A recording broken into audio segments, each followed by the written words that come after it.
Hello, ladies and gentlemen, and welcome back to a brand new episode of the podcast. Today, I wanted to invite Dr. Roxy onto the podcast to do something brand new and exciting, to talk a little bit about her business, but also to showcase and do a mini but live consulting session with her on the podcast. She was obviously happy for me to do this, and she requested that we did this, and thought it would be a good idea, and I thought it would be a good idea as well.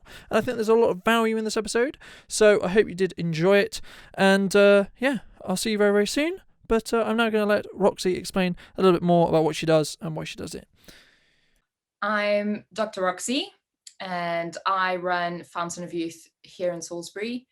I am a medical doctor, and I've sort of started specializing in aesthetics, which is, it involves like things like botox and fillers and skincare.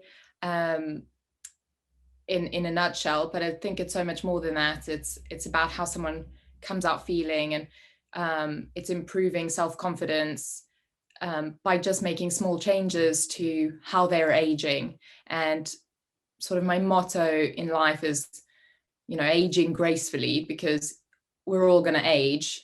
It's just a matter of how gracefully. And so I've been working in this field for about 2 years now. I've got a very big sort of background in general surgery, which I worked in for 5 years, and plastic surgery, both here and in the UK and in South Africa. That's where I'm from. And so, I'm a very hands-on kind of person, and I like helping people, obviously. So it's kind of an amalgamation of all those things. No, absolutely. I mean, for me, it's something like, I think skincare is something which is as an industry overall, is quite interesting, because it's something which you don't necessarily.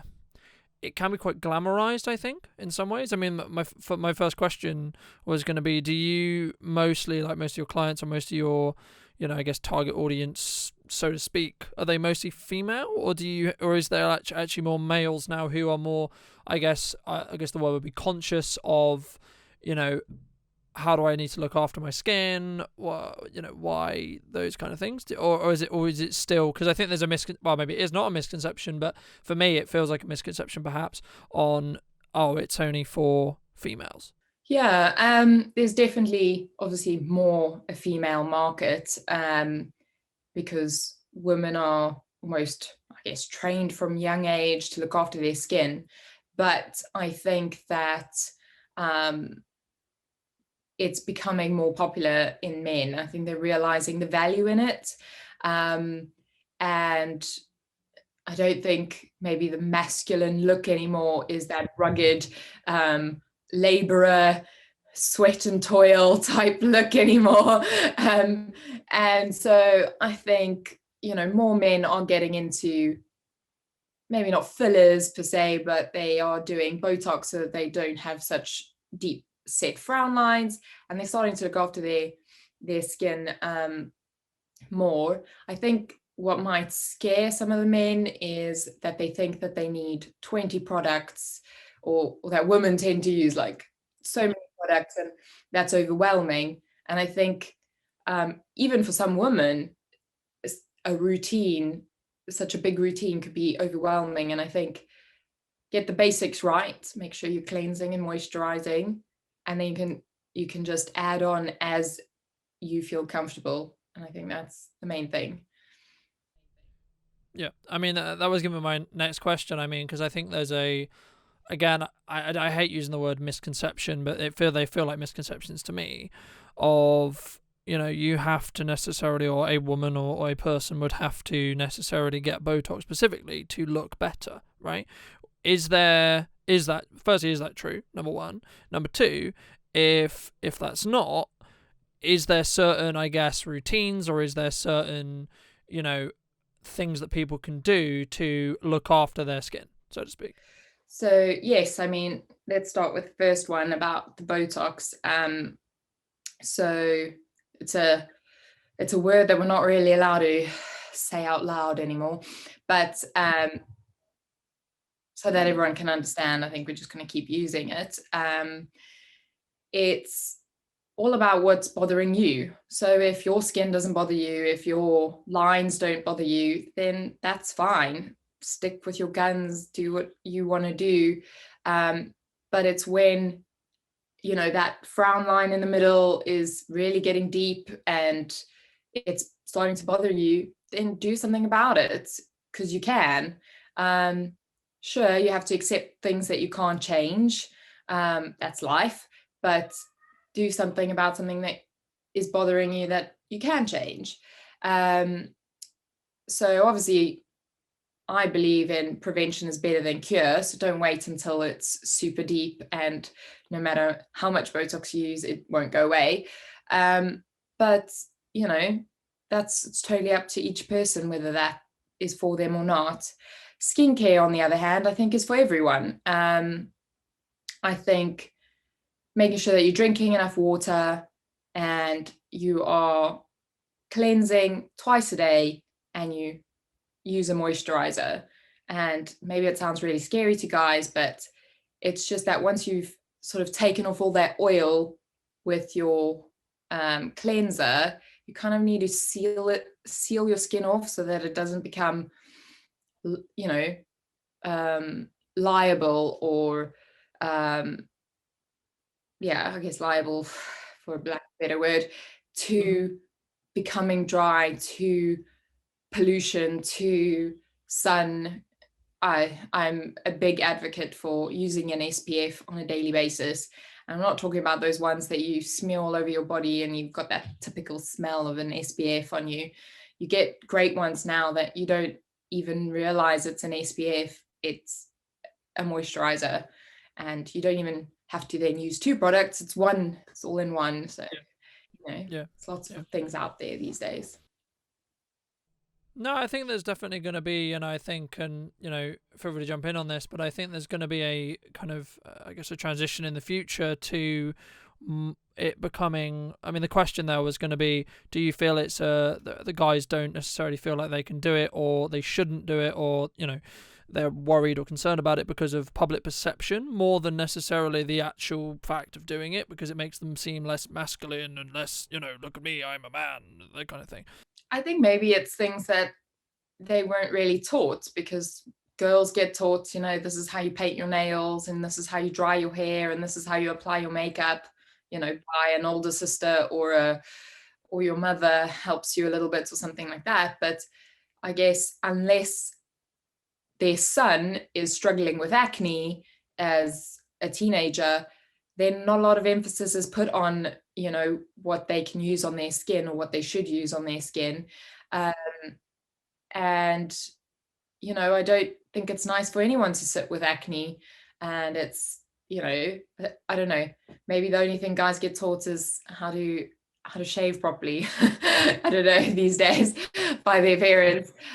You can correct me if I'm wrong, but I definitely think that there's a move away from that masculine look. I think guys that are not manicured, but I mean even beards are now being, you know, trimmed and manicured and shaped so that they look well groomed, and guys are becoming more well groomed. You know, they're styling their hair, they looking after their nails, not biting it, you know. So it's, I guess if they're doing all those other things and they dressing smart, the last thing you want is to look like you're not groomed from your face. It's something else, or it's red, or it's dry. So yeah. No, absolutely. I think that's a good, you know, see and look in the future. I think that's only going to happen more as you know, we go into this year and moving forward in general. I think that's more of a trend that's happening, and to be honest, I think that's only a good thing. You know, that more guys are actually looking after themselves. Moving a little bit, you know, because I know a lot of my audience are marketers or want to be marketers or filmmakers or etc. So, you know, I think it would be good to sort of you know, we discussed this a little bit before, and I think it would be valuable for my audience to hear kind of how I would tackle maybe like a challenge you have specifically, or how I would help you navigate through like a marketing issue if you have one. So, you know, I think for a base level, for the viewer's sake more than mine, because I already kind of know the answer to this from previous conversations we've had, but what kind of marketing, I guess, in some ways have you done? Like what would you firstly, like, what have you tried? What was your maybe preconceived ideas when it came to marketing specifically? And then what have you tried that you may or may not have, and then what results did you have from those things that you tried? So I don't know, being a doctor, I had no idea what it entailed to run a business and how to get my business off the ground, how to launch myself, how to get my message out there. And I'm still probably finding my feet in terms of that. I guess from my sort of sector, I've got this idea that I'm meant to have these amazing posts and beautiful results, and being posting lots of before and afters, and just having content that's top notch. And so I guess because I didn't feel like I had that, or I was still learning, I've probably sort of taken a step back and just not done things. So more like inaction. And then I've tried things like put out a Facebook ad, but it's not really saying or doing anything, and I haven't learned necessarily the exact messages that I want to grab people with. So then it's money wasted because it didn't gain me anything except maybe a lesson. I've done the same thing with a Google ad, and it's money wasted. Figuring out what kind of posts people enjoy or want to see or want to hear about is, I guess, the next trick. And obviously you've got to think about who your target audience is and who you're speaking to, and kind of focus it on that. But you can be so tempted and swayed by what everyone else is doing, and you're like, oh, maybe I can do that. Or so it's a little bit here and there, probably a lot of the time. One of the other sort of lessons that keep getting punted to me by, I guess, in a way, like a business coach, he says, prolific beats perfect every time. So rather than trying to have this perfect, picture perfect post, just put out that idea, get it out there. And if it's, people see it and they like it, they'll respond. If, it didn't get any hits, then, no one's going to notice that you put it. You're not going to notice the loss there. So yeah, something like that.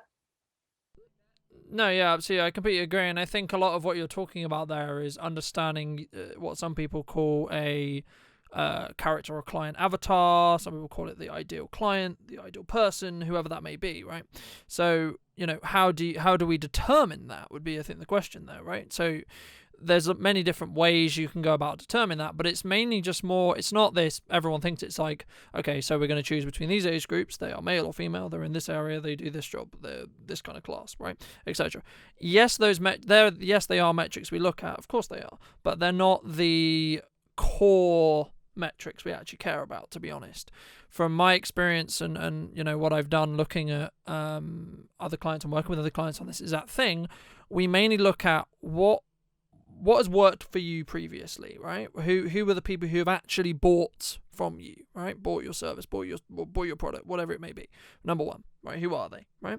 Then we create a brief profile of them, right? This is something that marketers do, unfortunately. It feels a bit kind of, ooh, you're creating a profile, and this is a bit, socially questionable at times, but it gives you a good idea to how you should talk, how you should come across, how you should, what their problems are, right, and what their pain points are. So the second step, once we know kind of what works for you, and I'll ask you what works in a moment, but the second step is really thinking, what are their interests, what are their understandings, where do they hang out digitally, and then also understanding, as I said, what are their concerns, what are their issues, what are their pain points, because what you want to do as a marketer is actually talk about how your product or service or solution or whatever it is that you're selling, so to speak, is going to be the solution for them. But if you understand the problem, it's very easy for you to become that solution for them because you understand what the problem is, right? But that's the thing that people don't necessarily understand or don't necessarily see how they can work out what the problem for their ideal consumer is. So my first question to you, if you know, is what has who are the people who have actually bought from you already, right? Who, like, roughly, obviously don't use names, but like, you know, roughly who are they, kind of what age group are they, what interests do they have, if you know, because it gives us an idea of sort of understanding them, and we're trying to get to know them as an ideal person, right? We could call them person A, person B, you know, etc. Because we're going to target person A whenever one would create a piece of content or create a you know, post to talk about that. I would definitely say that my ideal person is sort of, they're around about between 40 and 50, maybe a little bit closer to the 50 side.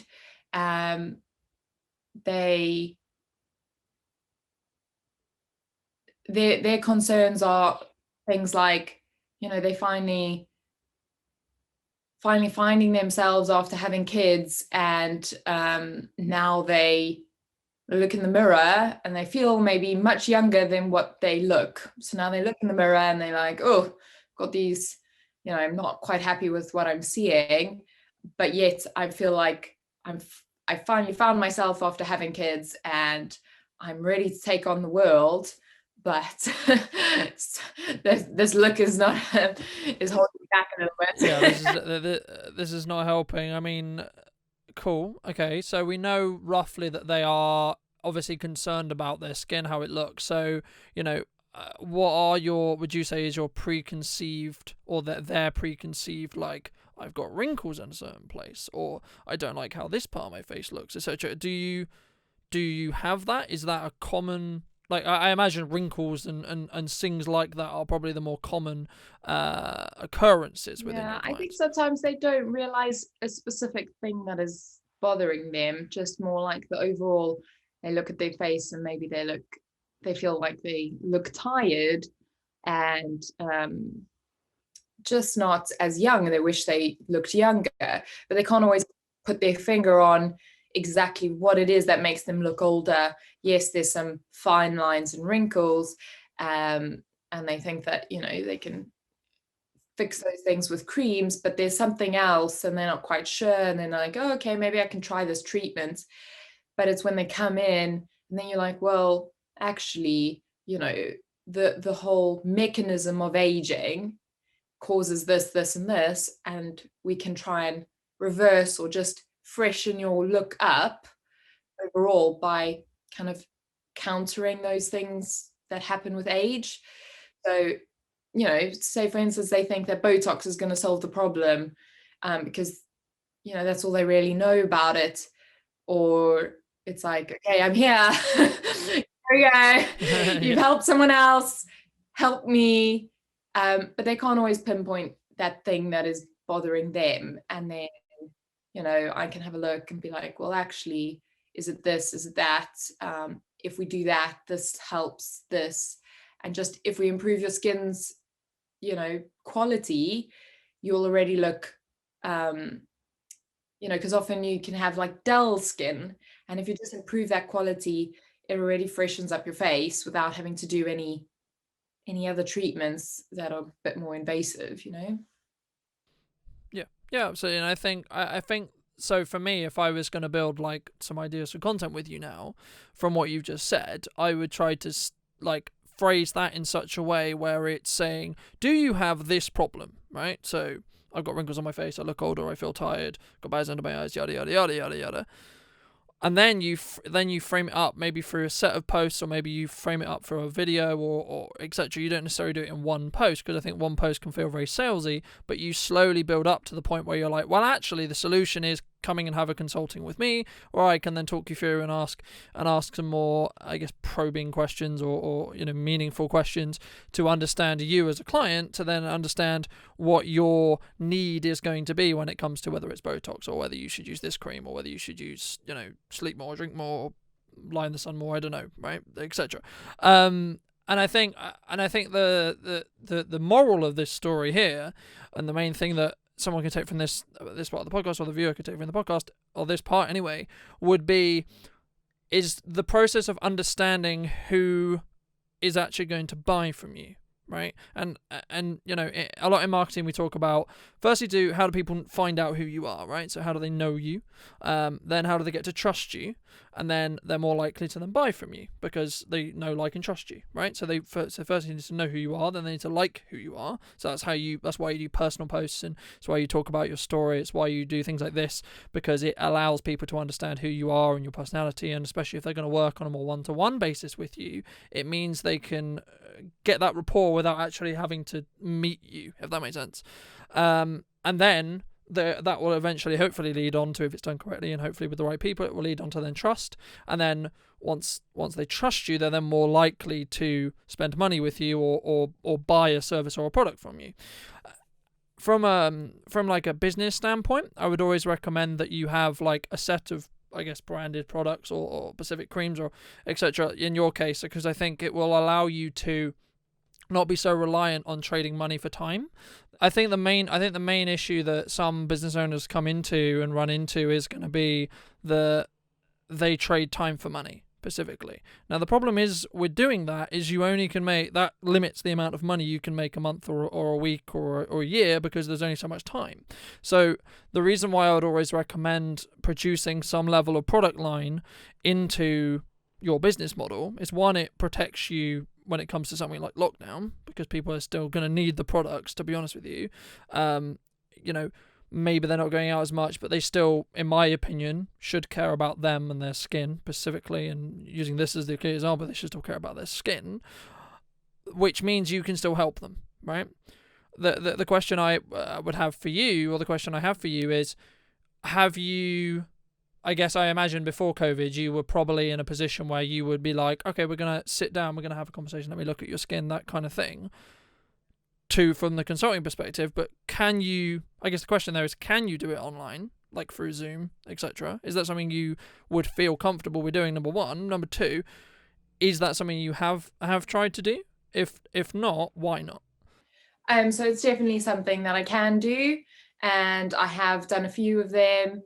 I think I'm obviously just not as good at marketing them when it comes back down to that. So definitely the people that have bought skin products from me are over the moon with how the changes happen. And I think it's the ideal time to be working on your skin, because come out of lockdown looking, even though it probably did, like let's be honest. Yeah. And it didn't look like lockdown or homeschooling took it out of you.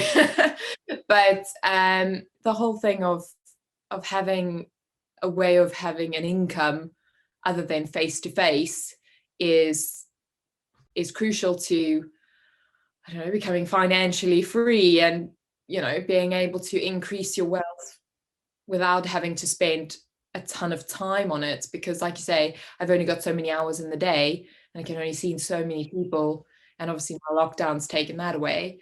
And actually I'd really much like to see more people, more adults on Zoom. So that, what's going on? You still there? Sorry. It's all right. Yeah, it's all good. Don't worry. That's all right. Don't worry. So yeah, no, absolutely, I completely agree. And I think, like, how would you market that? I mean, I think in the same way you would market seeing someone in person, right? Because the session is the same, as far as I'm concerned. The only caveat would be potentially, and maybe you can fill me in here, but I don't know what the process is. Do you need to see much physical, like this physical skin, or is it more of a history kind of, I guess, profile building, probably the wrong word, but profile building? Because the only question I would have then is like making sure that the quality is high enough so you can actually see them, right, and actually be able to tell how good their skin is. I think history is very good. Knowing what their current routine is, what their issues are, what they're currently doing for it, what's not working, what is working. So that, like you say, kind of builds the profile. Obviously, it would be nice to see things face to face. There is a bit of a limit in terms of video, because depending on their lighting, and you might have brilliant lighting in your clinic. In my clinic, I can make sure that I've got great Zoom look. But on the Yeah, of other course. side, I can't always predict what it's going to look like. So, and even when I've asked for before photos from a patient so that I can say, okay, these are your photos, and then now you're going to start your skincare routine, and then we can be able to compare, because sometimes people forget how it looked before and forget how far they've come. That their before photos aren't always great. So sometimes it's nice to actually almost screenshot from Zoom, but obviously the quality is very dependent. But that's all we can do right now. And luckily it's not something as invasive as other treatments, and that one day I will see them in my clinic, but I can get a good enough idea from Zoom and not questioning them. Mm-hmm. Yeah, I think from just like basic advice for anyone who is like, this is not necessarily just like skin related, but anyone who is looking for a better quality in Zoom or better lighting in Zoom, or wants a better Zoom experience. I'll put it that way, because the reality of the fact is there's going to be people who always now conference through Zoom and always talk through Zoom and always do this and this and this through Zoom. The simple answer is normally lighting and audio. They're the two main things that you want to care about. This is more Zoom specific, but I think in your case it'd be more lighting specific. I mean, in most cases, you want to be next to a window. The reason why is because it will produce, as long as it's daylight outside, it will produce beautiful natural light, and it won't be like weird, grainy, like dark, dingy, situation like we've discussed before. But I think because what that's caused by is just bad lighting in general, right? So what you want to do is normally face yourself towards the window, not necessarily away from the window, because a common misconception that I think a lot of people have when it comes to Zooms or etc. is, let me show you the view that I can see, so I'm going to put myself in front of it. Now, unfortunately, it would be lovely if cameras could actually do that, but cameras can't.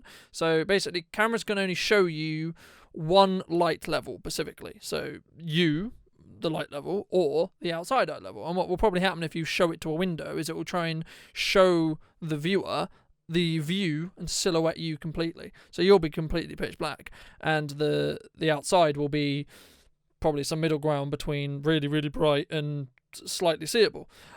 So how do you combat this? Turn whatever it is the camera you're using so you can basically look out the window, right? So, and then that light illuminates you and your face, which means it's easier for the camera to see you.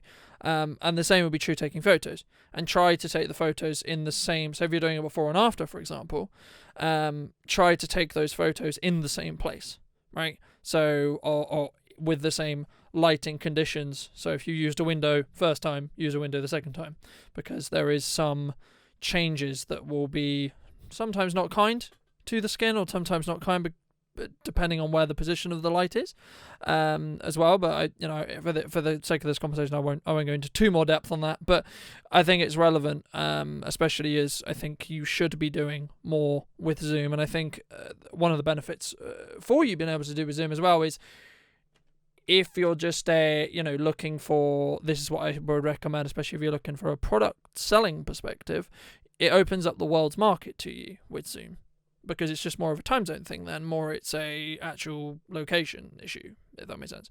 So have you had, I guess, like, how is the transition for you from, I'll use the term old world or like old normal, to this new normal, which I'm sure everyone is very sick of hearing about at this point. But I think it's an interesting thing, because every business has tackled that transition differently. So how did you kind of tackle it? So while I have definitely wanted to focus on Zoom, and I've tried to get the message out, probably not in the best ways, and it's definitely something that I'm trying to focus on. I've tried to spend the time improving my SEO, improving my social media, thinking up ways of what I'm going to do in the next social media stuff, that kind of thing, in between all the homeschooling and stuff. So um, I'm definitely trying to plan better, because I think, yeah, I mean, you can plan forever and just never do. So there's a thing about it. yeah, it's a difficult balance between planning, and I have this conversation all the time. And like a lot of people ask me, "Oh, how much content do you plan? How much do you plan? Do you plan your videos, etc.?" And the answer there depends on the video. But like in a simple answer, I plan the topic of the video and then I talk. But that's only because I've done videos enough. I use videos as the key example, but I've done videos enough to know. And the same with this podcast now. I don't prep, so to speak, right? The first couple of episodes, as we were talking about before the podcast started, were very rigid in regards to how the questions I would ask, and it came across that way. I think if you listen to some of the first episodes, it was very, right, okay, we're going to ask this question, they're going to answer it, we're going to ask this question, we're going to answer it, it was very that. And I think what the podcast is now becoming is a lot more of a comfortable, hopefully more comfortable-esque conversation that there is no rules, technically, right? There is no rules on what to discuss. And I think as long as you plan what topics to, bringing back to the social media point, what topics you're discussing, and as long as there is like a topic in your head. So, for example, in the podcast case, I try to keep it relevant to what I do, even if I'm talking to someone who, it's kind of out of left field for them. But I think the reason why I'm able to, I guess, talk to a lot of people in a lot of different industries is because everyone needs marketing in some ways. Would you agree that everyone should be doing okay, there's two questions there. Number one, do you think every business should do some level of marketing? And then number two, what would you say to businesses now in lockdown specifically who are pulling back on their marketing or have stopped their marketing? Do you think a bad thing, good thing? What are your thoughts on that? I think everybody should be doing marketing. Just talking from sort of general idea, I think that businesses that are maybe doing really well, even despite lockdown or whatever, I think you can never predict what's coming, and you always need to be trying to improve. So you might think that you have more than enough clients right now, but something can happen down the road and a law changes or something like that, and then or one of your big clients leave and half your business goes with them. So I mean, my parents run a company, and literally their biggest client can walk away and they halve their turnover. So you think you're doing well now, but something can happen. And so I think you always need to be looking and developing relationships and marketing, because that's coming with the marketing, is developing relationships to grow, because I think otherwise you're stagnating. Yeah, absolutely. And what would you say to those people who, because I know there is some businesses who are not sure what to do with marketing, not really concerned, like they're concerned because of lockdown, etc., and they're like, I don't know, or I don't trust it, or I don't believe in it. Maybe you can turn this on your head. What have you done? What kind of feelings have you had? What challenges have you run into? And etc. Because I think it's interesting because every business has felt that kind of hit differently this time around, it feels like, to me, so, anyway. I mean, I definitely say that to anyone, that keep going, because I have, even in my industry, seen people take a step back from work and they're like, oh, I'll get back to it, or or they get busy with hospital stuff now because that's paying the bills, and they neglect their marketing or their growing their audience. And that's great because you've put food on the table now, but those people have maybe left to go for someone else now, because someone else grabbed their attention. So I think you got to keep at it, even if it's maybe not full out, or you just somehow need to keep at it. I know with me that I can very easily get into trying to consume information. So I think, okay, let me do this, try and do this like SEO course, let me do this thing on social media, I'll listen to this podcast, I'll listen to this Zoom webinar, and I can do all these things. And I've had lots of examples of how to structure my content and how to plan my content, like what kind of topics do I want. But when I come down to sit down to do it, it's like I'm still just as lost. So I think sometimes then you need, I need help, basically. I need to have someone help maybe hold my hand a little bit with it, and or employ someone if you don't have the time of day, outsource it. That kind of thing. Yeah, absolutely. I completely agree. I mean, is there anything which you have like I normally like to end off the podcast on a question that you may have, or a targeted point that maybe I can help you with right now, that you maybe have, or there's a concern, or there's a question, or there's a challenge which you don't necessarily know how to overcome, that I can possibly shed some light on. Is there anything? If there may not be, if there is anything. I guess at the moment, I'm going to be really honest. Yeah, like I haven't put myself in front of a camera for a while. Not in terms of, mostly in terms of video, like, and I guess not practicing or not doing it frequently has made me even not self-conscious, but like, it's a little bit out of my comfort zone, and I know that I need to do more lives. I know I need to put up video content, but that doesn't change the fact that I'm still not doing it. And I think I got to start small. So like I've started filming some, like my skincare routine and how to do a chemical peel type thing. And so now I need to, step out for the next thing. So how else would you recommend to practice and to become more confident in front of the camera? I mean, firstly, it's good to establish and for a lot of people who listen to this to understand that that's very normal, right? I use the example. People use what I do on video, or me walking around Salisbury holding a camera or speaking into my phone or whatever it may be, and they go, "Wow, that's crazy. You're crazy, right?"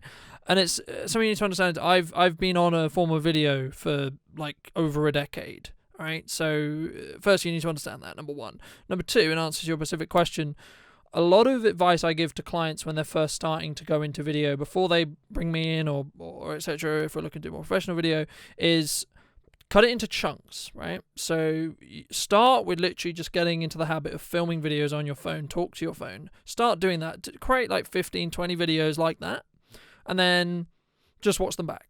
Don't post them anywhere. Don't do anything with it. Just play them back. What do you think? Okay, cool. Take one topic, talk about it again. Right, do 3 or 4 takes of that, and then on the 4th take, go and show a friend of yours or send it to a friend of yours and say, "Can I get some honest opinion on this? I'm trying to do this. I want to portray this, blah blah blah blah blah, so on." And then what you do is, once you've done that, you do that another 15 times, right? So you do step 1, which is just film yourself. Get comfortable with the idea of filming yourself with your phone. Just pick up your phone and start talking to it, right? Doesn't have to be very long. Minute and a half. That's the majority of the Instagram content that most people create nowadays, and to be honest, most of the content that I create for clients at the moment is a minute to 90 seconds, right? So get into the habit of talking for that long about a topic into your phone and being comfortable with that. You're never really going to be civilly comfortable, but you have to get over those feelings, and the more you do it, the more you'll get comfortable. So that's stage 1. Stage 2, then start doing that another 15 times on the same topics, but then actually send it to your family, your friends, a handful of people, right? And get some feedback, right? Take that feedback on board and slowly build. And then as you do more and more and more, your confidence will slowly start to build. And also you'll get better because you'll understand what people do and don't like from your own audience. And then the bit that most people stop at, which they get very scared at, is the next bit, which is you take that video that you've then done now 30 takes of or 40 takes of, you do one more take and you post it. You don't think about it, you just post it. And what this does is it gets you into the habit of doing it. Because if you do that 3 to 4 times a week, before you know it, you've done 30, 40 videos, right? At the start, no one's going to see them. So you're in a very, very, very, very safe position to mess up, continue to do it, and learn. Because especially if you don't offer video, no one's going to expect it to look amazing, sound the best, be really, etc. Because that's not what you're selling. Right? The main thing which is important, which a lot of people, I guess, sometimes overlook, is audio, right? You can look like terrible, but as long as they can hear you, most people will still watch the whole video through. The problem that people run into is they neglect audio quality, because you won't listen to bad audio. I promise you, you won't. You'll just tune off because it will hurt your ears and your brain doesn't like it, right? So, and you don't need to invest in high-end equipment. Everyone has a phone with a good microphone on it, right? So use your phone, and then you have a pair of headphones that have microphones on them. So just wear a pair of headphones, right?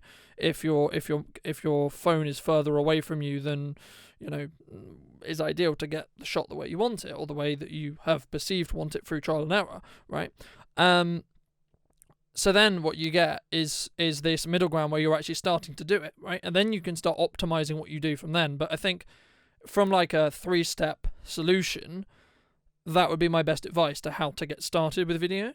And then at that stage, you then I would recommend bringing in someone like me to talk you through how, why, to help you in a more director role or a more consulting role to actually really fine-tune what you're saying, how you're saying it, making sure you feel comfortable on camera, etc., and then also upping that quality as well, because that's what I think videographers sometimes sell themselves short on, because we don't just help you, I don't want to speak for anyone else, but I also help you with direction, I also help you with messaging, I also help you with understanding how to feel comfortable on camera, because in most cases the videos we do, they're like 14 takes long. So for one video it's like 13 to 14 takes, and you'll probably use take 12 or 14. The reason why is because by the time you've said it that many times, you don't need to think about what you're saying anymore. So you can just come across really genuine, really laid back, because the thing that we're scared of psychologically when it comes to video is I'm going to say something and then it's going to sound stupid, or I'm going to mess up and then people are going to laugh at me, right? That's what the majority of people are worried about, right? And how do you get around that? Well, you get around that by either scripting the whole piece of content, which is an approach, but the problem with that is it can sometimes sound like this because I'm reading from a script and it is very and it doesn't really have your personality come across it that much, to be honest. And that's why I would always recommend having notes. There's a difference between having notes and having a script. They're different, right? Notes are to make sure you hit the points you need to hit, right? But it also then it allows you to change how you say it, tweak how you say it, work with me on how we're saying it to make sure that your personality is coming across, because it goes back to that know, like, and trust that we talked about earlier on how people are actually in part of that process of how people are actually more likely to come to trust you to then potentially buy. Yeah, makes sense. Does that make sense? Is there anything that, I hope that helped, because that's the kind of like, I guess, the initial strategy I always say to clients who are like, I don't know how to start with video, I don't know what to do in that respect. Do you have any other, I guess, final thoughts before we do wrap up and sort of end on that? You either have another question perhaps, or a follow-on question, or anything else you want to mention? That advice was brilliant. Definitely my daughter runs around with the phone, doing a little bit of a Blair Witch shots and just randomly talking, but the moment she's in front of her class on a Zoom call, she's like frozen. So yeah, definitely sounds like a good way to start practicing. I'd probably just add to that, and then the next step is you could go into like groups, entrepreneurial groups, friends, something like that, and do lives like that. I definitely become more comfortable the longer I am on a live or a video. I guess, the other thing I would probably ask is, what kind of content have you noticed that works well for you? Or like, how do you sort of differ your content? So it's not all just like sales pitchy.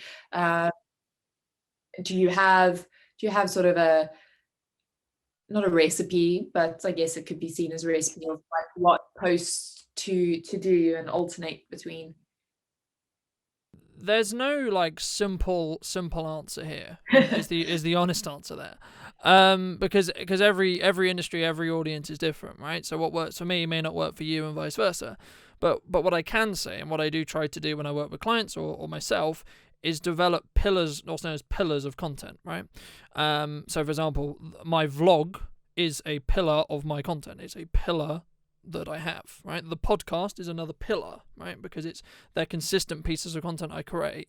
And normally there's preconceived rules within those pillars, each piece of content, right? So in this case, it's normally a conversation that revolves around roughly what I do, right? And in that, I mean, I think people, in some ways, I think something that you'll learn quite quickly in business is hard selling doesn't work when it comes to sales. The best thing to do, in my opinion, and the thing that I've found works the best with sales, is building relationships with people that then you can add more value to. And my editors are going to hate me because I keep saying the word add value and they're sick of hearing it. But if you add more value than others, then you're most likely they're gonna trust you more, and they're gonna come to you more, and they're gonna ask you more for the solutions, right? So the only recipe I would say is make sure it's relevant to who you want to talk to and who your ideal client is, and make sure that you're always asking yourself when you create a piece of content, does this answer something which their pain point is? Does it answer a problem they have? Does it is it a solution or potential solution to their problem, right? Because if it's not, then it's in theory, useless piece of content. The ideal piece of content, and I'll wrap up on this note, is entertainment value plus educational value, right? So if I can entertain you and I can educate you, that's the best piece of content. That's the best case scenario. That's what you should always aim to do when it comes to a piece of content. But as I say, there is no recipe there, because the simple answer is it's going to have to be something you have to try to see what is in your own audience, right? And in your own client base or customer base, because the person who knows the business better than anyone else is you, right? So you also understand who the people who buy from you are. So again, like moving very back to the very starting point, who is your ideal client? It's one of those situations where once you know roughly, you can kind of guess what their pain points are if you don't know. And if you don't know, ask them. That's the point of polls on Instagram, for example. That's the point of questions on Instagram, for example. That's the point of jumping on a live and waiting for your audience to come on and talking about valuable topics while you wait. Don't just do this like, we're going to wait for people to join. Don't do that. Don't do that. Have a plan of what you're going to talk about while you wait for people to join, and then do a Q&A at the end, right? Because what a Q&A does is it's targeted feedback instantly, right? So this is a key example of this. You had a question. I can give you an answer directly because I know what your problem is, because I've just asked you what your problem is. What's your challenge? What's your problem? Okay, here's the solution, right? The same is true of whenever you do anything. And if you can, once you start understanding that and building that momentum, the concept of what to create content about doesn't really happen, because you get an idea followed by an idea, followed by an idea, followed by an idea, followed by an idea, because they build off each other, if that makes sense, from my experience at least. Okay. So for those people who would be interested in potentially seeing how to make themselves look less tired and less old and more £100,000 or £1 million or whatever acronym I used earlier, where can people find you, and where's best to reach out those who may be interested? Well, I actually find that Instagram's probably my best channel on social media. It's the best one. I didn't think it was going to be, but it is. So I'm Dr Roxy with an I, Fountain of Youth. And you can find me at my website's www.aginggracefully.uk, and I'm on Facebook as well at Fountain of Youth Salisbury. So yeah, I'm available on those things. You can book via Facebook, and you can book via the website for online consultations, as well as the face-to-face stuff. I've got a waiting list going at the moment for when things finally do open up. And yeah, if people just want to know a bit more about me, probably start a conversation, like you say, build a relationship. Follow me is always a good one, because those are things you can help, local businesses by doing for free.